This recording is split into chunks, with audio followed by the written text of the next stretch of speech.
Hi friends, আমরা service sector চ্যাপ্টারের পঞ্চম ক্লাসে উপনীত হয়েছি এবং দুটো মেজর টপিক শেষ করে ফেলেছি।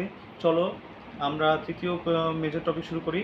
তো তার আগে চলো আমরা বোঝার চেষ্টা করি যে রোড ম্যাপটা, যে কোন পর্যন্ত আমরা উপনীত হয়েছি এবং ভবিষ্যতে আরও কতটুকু পর্যন্ত এগোতে হবে, চলো বোঝার চেষ্টা করি।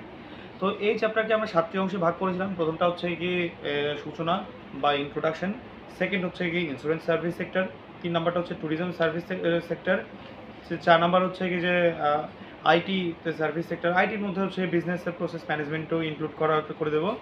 তারপর হচ্ছে লজিস্টিক সেক্টর। হ্যাঁ, তারপর কটা হলো? 5টা বোধহয়, 4টা 5টা তো বোধহয় হয়ে গেল বোধহয়। হ্যাঁ, 4টা। তারপর হচ্ছে লজিস্টিক সেক্টর হচ্ছে 5টা, পোর্ট তারপর হচ্ছে স্পেস সেক্টর হচ্ছে 6টা, আর সবশেষে রিয়েল এস্টেট সেক্টর। ঠিক আছে, এই 7টার মধ্যে আমরা আছি তৃতীয় সেক্টরে, মানে তৃতীয় টপিকে, মেজর টপিকে, যে ট্যুরিজম সেক্টর।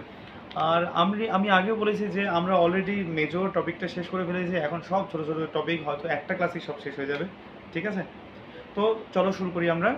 যে আজকের টপিক বা এখনকার টপিক হচ্ছে ট্যুরিজম সেক্টর। ঠিক আছে, তো এই ট্যুরিজম সেক্টরের মধ্যে পড়বো আমরা মেডিকেল ট্যুরিজম, তারপর ইকো ট্যুরিজম, আর হলো রেভিনিউ ট্যুরিজম। ইন্ডিয়া মানে ট্যুরিজমের ক্ষেত্রে, ট্রাভেলিংয়ের ক্ষেত্রে বলছি আর কি, ইন্ডিয়ার হচ্ছে ট্যুরিজম সেক্টরটা হচ্ছে 34 নম্বর র্যাঙ্কের মধ্যে পড়ে। এটাও 2019-এর খবর। কিন্তু রিসেন্ট রেটিং কেমন আছে আমার জানা নেই। আমি কারেন্ট অ্যাফেয়ার্স এখন স্টাডি করছি না। 2027-এ আমি প্রথম আমার দ্বিতীয় ইউপিএসসি সিভিল সার্ভিস অ্যাটেম্প্ট দেবো। তো তখন আমি 2026 থেকে আমি কারেন্ট অ্যাফেয়ার্সে পড়া শুরু করব।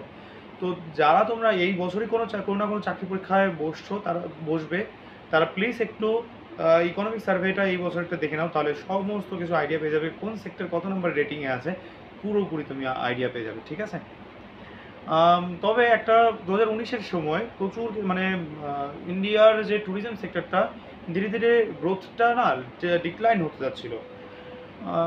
প্রচুর রিপোর্ট বেরিয়েছে, তো এখন জানি না কী অবস্থায় আছে, তোমরা একটু দেখে নিও। তো এই 2014-15 সালে, 2014-15 অর্থবর্ষে সেন্ট্রাল গভর্নমেন্ট দুটো স্কিম, মানে খুব ইম্পর্টেন্ট স্কিম লাগু করে। একটা হচ্ছে স্বদেশ দর্শন স্কিম, আর একটা প্রাসাদ বা pilgrimage rejuvenation and spiritual augmentation drive. এই দুটো স্কিম লঞ্চ করেছিল। তো এখন কিন্তু খুব একটা বেশি ইম্পর্টেন্ট নয়, তোমরা কারেন্ট অ্যাফেয়ার্স থেকে একটু পড়ে নিও।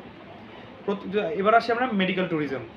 মেডিকেল ট্যুরিজমের ক্ষেত্রে তোমরা জানোই যে ইন্ডিয়াতে প্রচুর সংখ্যক বাংলাদেশিরা এখানে চিকিৎসা পারপাসে আসে এই মেডিকেল ট্যুরিজম হিসেবে। কারণ কি, যে এখানে চিকিৎসা করতে কিন্তু অন্যান্য দেশের তুলনায় যথেষ্ট কম পয়সা লাগে। আর পৃথিবীতে প্রায় যদি 100% যদি মেডিকেল ট্যুরিজম থাকে, তার মানে প্রায় 5% কিন্তু আমাদের ইন্ডিয়াতে, মানে কি তার কন্ট্রিবিউশন হচ্ছে কি ইন্ডিয়ার 5% প্রায়।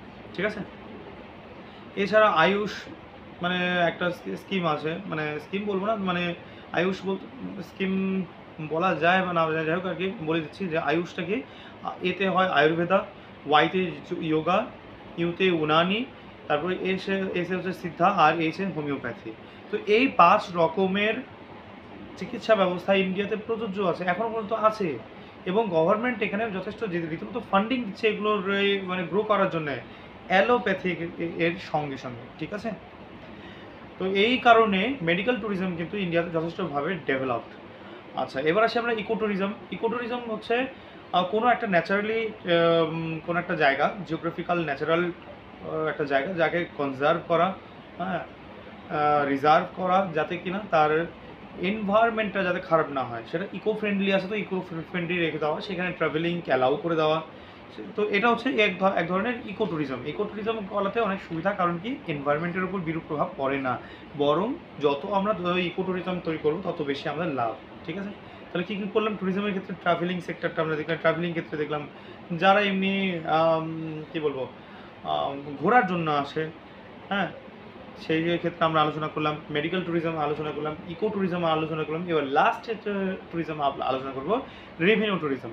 রেভিনিউ ট্যুরিজম হচ্ছে কি, কোনো গভর্নমেন্টের রেস্ট্রিকশন আনার পর, ও দীর্ঘদিন রেস্ট্রিকশন আনার পর মানুষ যখন হাঁসফাঁস করছে যে আমি পয়সা খরচা করব, ঘুরতে যাব, ওই রেস্ট্রিকশনটা যেন না দেয়, হঠাৎ যখন গভর্নমেন্ট রেস্ট্রিকশন তুলে নেয়, তখন পাবলিকরা প্রচুর পরিমাণে স্পেন্ডিং করতে থাকে, প্রচুর পরিমাণে পয়সা খরচা করতে থাকে ওই জিনিসটার জন্য, বা ওই পার্টিকুলার জিনিস জায়গাতে ঘোরার জন্য বা কিছু একটা করার জন্য।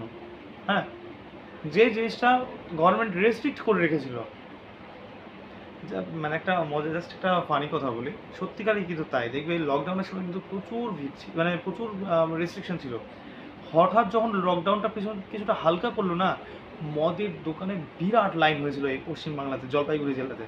হ্যাঁ, যে সেটা আবার নিউজে চলে আসলো, মিডিয়া ভিডিও রীতিমতো ভিডিও করছে, 1.5-2 কিলোমিটার দূরে হচ্ছে কি যে পর্যন্ত লাইন চলে গেছে, মানুষকে মানে দারু না খেতে পেয়ে কী যে অবস্থা হয়েছিল, যে রেস্ট্রিকশনটা তুলে নেওয়ার সঙ্গে সঙ্গে বিরাট লাইন দাঁড়িয়ে, মানে দারুর দোকানে বিশাল লাইন, সবচেয়ে বেশি লাইন হয়েছে ওই দারুর দোকানে।